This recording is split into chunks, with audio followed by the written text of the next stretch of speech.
समस्याएं और व्यापक जनहित के मुद्दों पर এবার ভোট চুরির অভিযোগে নির্বাচনে জয়ী হয়ে লোকসভায় ঢুকতে চরম অপমানিত হন গুজরাটের কসাইখ্যাত কট্টর হিন্দুত্ববাদী নরেন্দ্র মোদী।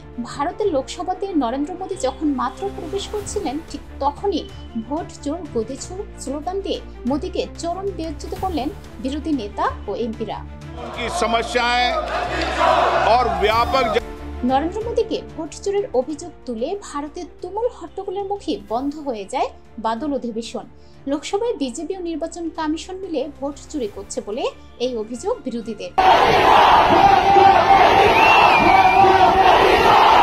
এদিকে নরেন্দ্র মোদীর বিরুদ্ধে ভোট চুরি করে নির্বাচনে জেতার অভিযোগ তুলে ব্যাপক তোলপাড় সৃষ্টি করেছেন বিরোধী নেতা রাহুল গান্ধী।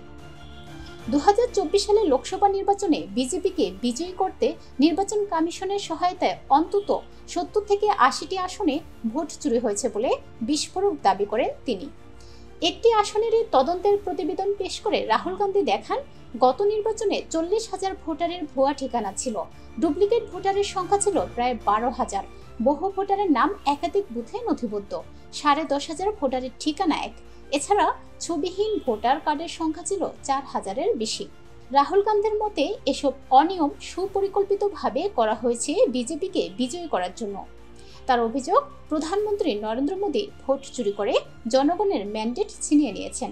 এই ঘটনার মধ্য দিয়ে ভারতের গণতন্ত্র নিয়ে নতুন করে প্রশ্ন উঠছে।